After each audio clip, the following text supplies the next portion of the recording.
In the name of Allah Almighty, the most merciful, the most gracious. This is Simplified Law with Jabbar and here I am Abdul Jabbar. अस्सलाम वालेकुम दोस्तों, हमारा आज का topic जो है वो सीआरपीसी में बहुत ही अहमियत का हामिल है। एक इंतहाई अहम टॉपिक है हमारा आज का 22A 22B जिसको हम रेट पिटीशन भी कहते हैं। और इसमें आज हमने डिस्कस ये करना है कि जिस वक्त पुलिस एक कग्निजेबल ऑफेंस में आपका मुकदमा दर्ज नहीं करती, आपके क्रिमिनल केस की रजिस्ट्रेशन नहीं करती, तो आपने उस वक्त क्या करना है। वैसे तो जिस वक्त कोई भी कग्निजेबल ऑफेंस मेड आउट होता है और कोई भी कंप्लेनेंट उसकी कंप्लेंट लेके उसकी इंफॉर्मेशन लेके पुलिस स्टेशन जाता है, तो पुलिस स्टेशन का जो ऑफिसर इंचार्ज है वो इस चीज़ का बाउंड है अंडर सेक्शन 154 ऑफ सीआरपीसी। वो इस चीज़ का पाबंद है कि वो आपकी इस कंप्लेंट पर मुकदमा दर्ज करे और उसकी इन्वेस्टिगेशन फौरी तौर पर स्टार्ट करे। लेकिन हमारे यहाँ पुलिस की बेलगामी का ये आलम है कि हमारे अक्सर मुकदमात ऐसे होते हैं जिसमें पुलिस इंदराज मुकदमा से इनकार कर देती है। आप जाते हैं पुलिस के पास अपने मुकदमे के इंदराज की एप्लीकेशन लेके, या वैसे ओरली आप जाते हैं तो वो इनकार कर देते हैं, वो आपका मुकदमा दर्ज नहीं करते। उसके बाद कोई इंक्वायरीज भी आपकी होती हैं, आपको काफ़ी उसमें खज्जल ख़राब भी होना पड़ता है, उसके बावजूद भी पुलिस आपका मुकदमा दर्ज करने से इनकारी रहती है। तो उसका क्या हल है? अगर पुलिस आपका मुकदमा दर्ज नहीं करती तो आपको डेफिनेटली इंसाफ नहीं मिलेगा। अगर आपका मुकदमा ही दर्ज नहीं हुआ, आपका एफआईआर की रजिस्ट्रेशन ही नहीं हुई, तो आपको इंसाफ कैसे मिलेगा? आज की इस लेक्चर में हमने यही डिस्कस करना है। जिस वक्त पुलिस ऑफिसर आपके एक कग्निजेबल ऑफेंस में भी मुकदमे का इंदराज नहीं करती तो आपने परेशान नहीं होना। इसके लिए अल्टरनेटिव फॉर्म आपके पास मौजूद है। आपने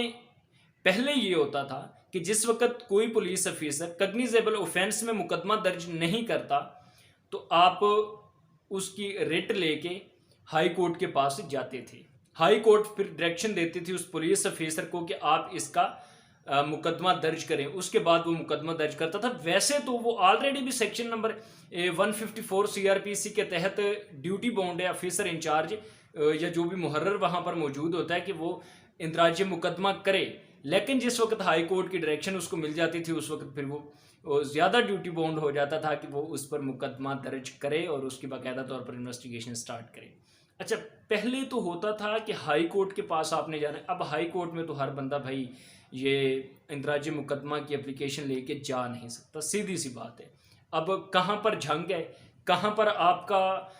भक्कर है और कहाँ पर लाहौर है। अगर एक छोटा सा ऑफेंस भक्कर में कमिट होता है तो उसकी एप्लीकेशन लेके उसकी रजिस्ट्रेशन की कंप्लेंट लेके लाहौर की जो प्रिंसिपल सीट है हाई कोर्ट में वहाँ पर जाना हर बंदे के बस की बात नहीं। और फिर ये होता है हाई कोर्ट में भी जाते हुए कौन से उसी दिन उसके आर्डर हो जाने, कितना कितना टाइम वहाँ पर भी पेशियाँ मिलती रहती हैं, आपको लैतोलाल होती रहती है वहाँ पर भी। तो इसीलिए 2004 में गालबन जस्टिस आसिफ सईद खोसा साहब ने एक जजमेंट दी जिसमें उन्होंने हाई कोर्ट की पास जो है जस्टिस ऑफ द पीस को डेलीगेट कर दी कि जस्टिस ऑफ द पीस इसकी 22A 22B के तहत अपना इंदराज मुकदमा का हुक्म देगा। और अगर कोई इस तरह की कग्निजेबल ऑफेंस में पुलिस आपका मुकदमा दर्ज नहीं करती तो जस्टिस ऑफ पीस उसको देखेगा। अब जस्टिस ऑफ द पीस कौन होता है जी? जस्टिस ऑफ द पीस आपका जो एडिशनल सेशन जज या असिस्टेंट सेशन जज है वो आपका जस्टिस ऑफ द पीस होता है। अब जिस वक्त एक पुलिस ऑफिसर आपका मुकदमा दर्ज नहीं करता, उसे इनकारी होता है, तो आपने जस्टिस ऑफ द पीस के पास कंप्लेंट लेके जाना होता है इंदराज मुकदमे की, आपने पिटीशन लेके जाना होता है इंदराज मुकदमा के लिए, तो वो वहाँ पर उसको ऑर्डर दे देता है। अच्छा, ये 2004 में जजमेंट आई जस्टिस आसिफ सईद खोसा साहब की जिसमें उन्होंने मुकम्मल डिटेल के साथ सारे इंग्रेडिएंट्स बताए। लेकिन इसके बाद 2017 में सुप्रीम कोर्ट ऑफ पाकिस्तान ने एक जजमेंट दी जिसमें उन्होंने क्लियर कट ये लिखा कि जिस वक्त कोई शख्स कग्निजेबल ऑफेंस में जस्टिस ऑफ द पीस के पास कोई कंप्लेंट लेके आता है, कोई पिटीशन लेके आता है, आपने सिर्फ, उन्होंने ये जस्टिस ऑफ द पीस को ये डायरेक्शन दी कि आपने सिर्फ ये देखना है आया कि इस कंप्लेंट को मद्देनजर रखते हुए प्रेमा फशाई कोई कग्निजेबल ऑफेंस मेड आउट होता है। अगर कोई कग्निजेबल ऑफेंस मेड आउट हो रहा है तो आपने फौरी तौर पर पुलिस ऑफिसर को ये आर्डर देते हैं, बगैर उसकी इंक्वायरी के, बगैर उसकी तहकीक के आपने पुलिस ऑफिसर को आर्डर देने हैं कि इसमें मुकदमा दर्ज किया जाए। उसके बाद 2017 में फिर कुछ लोगों ने सुप्रीम कोर्ट ऑफ पाकिस्तान में रिट दायर की कि जस्टिस ऑफ द पीस के जो अख्तियारात हैं ये इससे ले लिए जाएं और सिर्फ इंदराज मुकदमा की जो डायरेक्शन देने की पास हैं जी हाई कोर्ट को दी जाए। लेकिन उस पर भी उसके बाद फिर 2019 में यूं हुआ कि कुछ लोगों ने कहा जी कि जस्टिस ऑफ द पीस के अख्तियारात वैसे ही ख़त्म किए जा रहे हैं। अब जो इंदराज मुकदमा के लिए आप लोग पहले जस्टिस ऑफ द पीस के पास आ जाते थे 22A 22B में, अब 22A 22B को स्टैचू से ही उड़ाया जा रहा है। लेकिन हुआ यूं कि इसमें वकला ने काफ़ी सारे वकला ने, बल्कि काफ़ी सारे क्या सारे वकला ने इसमें प्रोटेस्ट भी किया कि क्योंकि अगर हाई कोर्ट के पास ये अख्तियारात चले जाते हैं तो फिर वही पहले वाली बात कि दूर दराज इलाकों से लोग प्रिंसिपल सीट पे कैसे जाएंगे अपने मुकदमे के इंदराज की एप्लीकेशन लेके। तो फिर हुआ यूं, इसको ख़त्म तो नहीं किया गया, ना ही उसको एज इट इज़ छोड़ा गया, इसमें एक छोटा सा इजाफा कर दिया गया। वो ये था कि अगर पुलिस ऑफिसर आपकी कंप्लेंट पे मुकदमा दर्ज नहीं करता तो आपने वो एप्लीकेशन लेके सेम एप्लीकेशन लेके आपने डिस्ट्रिक्ट कंप्लेंट सेल में जाना है, जिसका इंचार्ज जिसका हेड जो है वो एसपी कंप्लेंट होगा या एसएसपी कंप्लेंट होगा, उसके पास आपने लेके जाना है। वो अगर डायरेक्शन देगा तो पुलिस उस पर मुकदमा दर्ज कर देगी। वो भी आपकी इस एप्लीकेशन को, वो भी आपकी इस कंप्लेंट को रिजेक्ट कर देते हैं, इस पर इंदराज मुकदमा को हुक्म नहीं देता, तो उसके बाद फिर आपने जस्टिस ऑफ द पीस के पास आना है। ये दोबारा फिर हुक्म देगा जी पुलिस ऑफिसर को, पुलिस ऑफिसर उस पर मुकदमा दर्ज करेगा। अब हमारे पास जो रवायती तरीकाकार है उसमें होता ये, आपने यूं करना है कि अगर कोई ऑफेंस मेड आउट होता है, कॉग्निजेबल ऑफेंस मेड आउट हो रहा है, तो आपने पुलिस स्टेशन में जाना है, पुलिस ऑफिसर के पास अपनी कंप्लेंट लेकर के इंदराज मुकदमा करें। अगर वो उस पर मुकदमा दर्ज करते हैं तो ठीक है, वेल एंड गुड। अगर नहीं करता तो उसके बाद आपने डिस्ट्रिक्ट कंप्लेंट सेल में अपनी एप्लीकेशन लेकर जाना है एसएसपी साहब के पास। अगर वो उसको दे देते हैं, हुक्म दे देते हैं इंक्वायरी कंडक्ट करने के बाद कि आप इसमें मुकदमा दर्ज करो, तो भी ठीक। अगर वो नहीं करते तो फिर आपने वकील साहब के पास आना है, वो आपकी 22A 22B में आके वो जो आपने पुलिस स्टेशन में एक एप्लीकेशन दी थी और जो डिस्ट्रिक्ट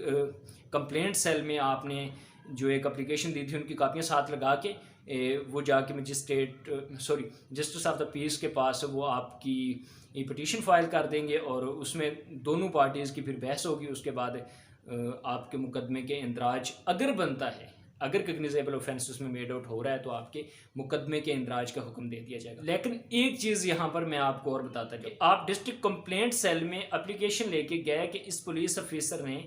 इस पुलिस स्टेशन में, मैं जो एप्लीकेशन लेकर गया था, कंप्लेंट लेकर गया था इंदराज मुकदमा के लिए, इन्होंने मेरा मुकदमा दर्ज नहीं किया।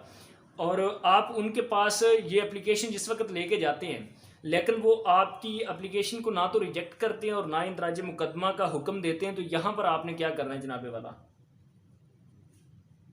क्या करना है आपने? अच्छा,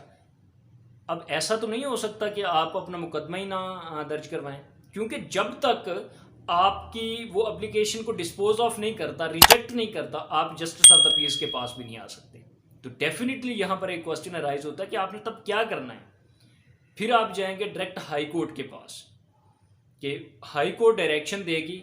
उस डिस्ट्रिक्ट कंप्लेंट सेल को कि आप इसकी एप्लीकेशन को डिस्पोज ऑफ करो। अगर तो मुकदमा उसमें बनता है, वो उसमें हुक्म दे देते हैं पुलिस ऑफिसर को मुकदमा दर्ज करने की, तो ठीक है। अगर नहीं देते, रिजेक्ट कर देते, तो उसके बाद फिर आप दोबारा जस्टिस ऑफ द पीस के पास आएंगे और जस्टिस ऑफ द पीस जो है वो सारा अपने मामला को देखने के बाद पुलिस ऑफिसर को डायरेक्शन देगा कि आप इसमें मुकदमा दर्ज करें। अब इसके बाद ये थे हमारी जो प्रैक्टिस में सारी चीज़ें चल रही हैं और इंदराज मुकदमा के हवाले से। अब हमारा CRPC का सेक्शन नंबर 22, 22A 22B और सेक्शन नंबर 25 इसमें मोस्ट रेलिवेंट है, वो भी हम देखें। अब सेक्शन नंबर 22 में appointment of the justice of the peace है। वो कहता है कि कोई भी प्रोविंशियल गवर्नमेंट किसी भी पाकिस्तानी सिटीजन को जो कि जस्टिस ऑफ द पीस की क्वालिफिकेशंस को पूरा कर रहा है और उसके लिए सूटेबल बंदा है, उसके लिए एलिजिबल बंदा है, उसको जस्टिस ऑफ द पीस मुकर्रर कर सकती है। और ये जस्टिस ऑफ द पीस एक ख़ास वक्त के लिए मुकर्रर होगा और वो जस्टिस ऑफ द पीस एक ख़ास एरिया के लिए मुकर्रर होगा। अब नेक्स्ट ये कि किसी एक एरिया में एक से ज़्यादा जस्टिस ऑफ द पीस भी मुकर्रर किए जा सकते हैं। लेकिन हमारे यहाँ section number 25 of the CRPC चलता है कि ex officio justice of the peace, जो आपका एडिशनल सेशन जज होता है या असिस्टेंट सेशन जज होता है, वो आपका ex officio justice of the peace होता है। अब ex officio justice of the peace क्या है कि ये होता है पावर्स होती हैं किसी बंदे की जो कि उसके ऑफिस के हवाले से होती हैं कि एक ऑफिस की एक मुनसिब की जो पावर्स हैं वहां पर जो बंदा भी ट्रांसफर होकर आएगा या जो बंदा भी वहां पर अपॉइंट होकर आता है उसको ऑटोमेटिकली वो पावर्स इन्वेस्ट हो जाती हैं। फॉर एग्जाम्पल एक पहले जस्टिस ऑफ द पीस मौजूद है, एडिशनल सेशन जज साहब मौजूद है, दूसरा उसकी जगह पर कोई ट्रांसफर होकर आता है या उसकी जगह पर नया एक बंदा अपॉइंट होता है तो उसको बाकायदा जस्टिस ऑफ पीस के हवाले से ये नोटिफिकेशन जारी करने की ज़रूरत नहीं होती प्रोविंशियल गवर्नमेंट को, automatically justice of the peace की पावर्स उसके पास आ जाती हैं। तो ये है आपका जस्टिस ऑफ द पीस जो कि अपॉइंट किया जाता है अंडर सेक्शन 22, लेकिन ex officio justice of the peace आपका 25 के तहत होता है। अब सेक्शन नंबर 22A में आपके पास powers of the justice of peace हैं और सेक्शन नंबर 22B में duties of the justice of the peace हैं। अच्छा, सेक्शन नंबर 22A के तहत जो जस्टिस ऑफ द पीस की पावर्स है ना उसमें ये हैं कि सेक्शन नंबर 54 ऑफ CRPC के तहत एक पुलिस ऑफिसर की किसी को अरेस्ट करने की या सर्च करने की जितनी भी पावर्स हैं वो जस्टिस ऑफ द पीस के पास मौजूद होंगी। और सेक्शन नंबर 55 के तहत एक officer in charge of the police station के पास जितनी पावर्स मौजूद हैं वो भी आपकी जस्टिस ऑफ द पीस के पास मौजूद होंगी। नेक्स्ट ये है कि जिस वक्त एक जस्टिस ऑफ द पीस किसी बंदे को किसी ऑफेंस में अरेस्ट करता है तो वो उसको अरेस्ट करने के बाद उसकी एक रिटन रिपोर्ट तैयार करेगा और जो करीब तरीन उसका पुलिस स्टेशन है उसमें ले जाके उस पुलिस ऑफिसर को वो बंदा वो पेश करेगा जस्टिस ऑफ द पीस, और साथ में उसकी रिटन रिपोर्ट भी देगा, उसके अरेस्ट करने के सर्कमस्टांसेस और जो ऑफेंस कमिट हुआ है सारी डिटेल्स उसको देगा और वो जो पुलिस ऑफिसर है वो दोबारा से बाकायदा तौर पर उस बंदे को अरेस्ट करेगा। और जिस वक्त एक जस्टिस ऑफ द पीस को पता चलता है कि इस बंदे ने कोई ऑफेंस कमिट किया है और ये ऑफेंस कमिट करने के बाद अब एस्केप करना चाहता है या भागना चाहता है या फरार होना चाहता है या फिर उसके कोई ऑफेंस कमिट करने के का खदशा है या फिर वो बंदा जो कि किसी ऑफेंस की कमीशन में मुलव्वस था या किसी बंदे के बारे में उसको सस्पेशन है कि इस बंदे ने कोई ऑफेंस कमिट किया होगा या उसके बारे में उसको कोई रिपोर्ट मिलती है, कोई क्रेडिबल इंफॉर्मेशन मिलती है जिस पर बिलीव किया जा सकता है कि ये बंदा ज़रूर कोई ऑफेंडर है, ज़रूर इसने कोई ना कोई ऑफेंस कमिट किया होगा, तो जो जस्टिस ऑफ द पीस है तो वो अपनी मदद के लिए ताकि उस बंदे को अरेस्ट कर सके किसी भी पुलिस ऑफिसर को या ऑफिशियल को कॉल कर सकता है अपने साथ मदद लेने के लिए। और उस पुलिस ऑफिसर को जो call justice of the peace की तरफ से मौसूल होगी उसको मदद फराहम करने के लिए वो ऐसे ही समझी जाएगी कि एक कंपिटेंट अथॉरिटी की तरफ से उस पुलिस ऑफिसर को वो कॉल मौसूल हुई है और वो उसको तमाम की तमाम जो ज़रूरी फैसिलिटीज़ हैं वो उसको फ्राहम करेगा, यानी कि उसको सपोर्ट करेगा बंदे को अरेस्ट करने में या डिटेन करने में। जिस तरह भी ये प्रिवेंशन ऑफ द क्राइम में या अगर कहीं पर वो आपका पब्लिक ट्रंक्विलिटी को नुकसान पहुंचा रहा है, पब्लिक एट लार्ज के पीस को नुकसान पहुंचा रहा है तो वो उसको ख़त्म करने के लिए, उसको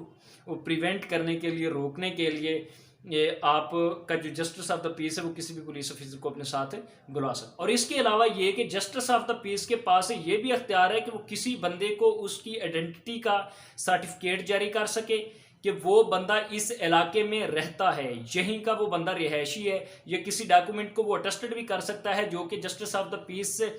से अटेस्टेड करनी कानूनी तौर पर लाजिम है। और जिस वक्त वो किसी बंदे की आइडेंटिटी का कोई सर्टिफिकेट जारी कर देता है या किसी डॉक्यूमेंट को वेरीफाई कर देता है या किसी डॉक्यूमेंट को अटेस्ट कर देता है, जब तक उसको गलत प्रूव ना कर दिया जाए वो दुरुस्त ही समझी जाएगी। पास ex officio justice of the peace जो होता है उसके पास ये तमाम के तमाम अख्तियारात मौजूद हैं कि वो किसी भी पुलिस ऑफिसर को किसी कग्निजेबल ऑफेंस में रजिस्ट्रेशन ऑफ FIR के लिए कमांड दे सकता है, या कोई भी पुलिस ऑफिसर अगर अपनी ड्यूटीज़ को फुलफ़िल करने में नेग्लिजेंस करता है या अपनी ड्यूटीज़ को फुलफ़िल नहीं करता या अपनी पावर से बियॉन्ड एक्सीड कर जाता है तो उसको भी वो डायरेक्शन दे सकता है, उस पर भी इंक्वायरी वगैरह कंडक्ट कर सकता है और उनको भी वो कमांड्स देगा इस हवाले से। तो ये तमाम के तमाम इस justice of the ex officio justice of the peace के पास अख्तियारात मौजूद हैं। नंबर 22B में duties of the justice of the peace है कि जिस वक्त किसी शख्स को कोई provincial government justice of the peace मुकर्रर कर दे, उसकी ये भी ड्यूटीज़ है कि जिस वक्त किसी कग्निजेबल ऑफेंस की इंफॉर्मेशन की उसको इतला मिलती है, उसको इंफॉर्मेशन मिलती है तो उसको ज़रूरी है कि वो उस पर इंक्वायरी कंडक्ट करवाए और इन्वेस्टिगेशन कंडक्ट करने के लिए पुलिस ऑफिसर को हुक्म दे और उस पर बाकायदा तौर पर इंक्वायरी कंडक्ट करा के उसकी मुकम्मल इंफॉर्मेशन इकट्ठी करे और वो जो इंफॉर्मेशन है वो अपना जो करीबी मजिस्ट्रेट है, इलाका मजिस्ट्रेट है, उसको फ्राहम करे और जो पुलिस स्टेशन है करीब तरीन उसके जो पुलिस ऑफिसर है उसको वो फ्राहम करे, उसको इन राइटिंग में वो फ्राहम करने का पाबंद है। और उसके बाद ये भी उसके लिए ज़रूरी है कि जिस वक्त किसी शख्स ने कोई कग्निजेबल ऑफेंस कमिट किया है तो पुलिस ऑफिसर को वो इस बारे में असिस्ट भी करेगा कि आप इस बंदे को अरेस्ट कर लो, और उसको अरेस्ट करने के लिए जो भी रास्ते में रुकावटें आ रही हैं वो उनको भी दूर करने के लिए अपनी कोशिश करेगा, अपनी पावर्स इस्तेमाल करेगा। इसके अलावा ये है कि अगर उसके सामने कोई ऑफेंस कमिट हो रहा है तो वो उस बंदे को अरेस्ट भी करेगा और कर सकता है। और अगर कोई बंदा इसमें डाइंग डिक्लेरेशन लिखवाना चाह रहा है तो वो उसकी डाइंग डिक्लेरेशन भी रिकॉर्ड करेगा। फॉर एग्जांपल अगर कोई बंदा की मौत हो रही है और वो अपने मौत के बारे में कुछ स्टेटमेंट रिकॉर्ड करवाना चाह रहा है कि फ़लाँ बंदे ने ये ऑफेंस कमिट किया जिसके नतीजे में मैं मर रहा हूँ, ये मेरी मौत वाकई होने वाली है, और उसका बिलीव भी किया जा सकता है, उस पर यकीन भी किया जा सकता है कि वाकई ये ऑफेंस कमिट हुआ है जिसके नतीजे में ये शख्स मरने वाला है, तो उसकी डाइंग डिक्लेरेशन वहाँ पर रिकॉर्ड की जाएगी, उसके स्टेटमेंट वहाँ पर रिकॉर्ड की जाएगी।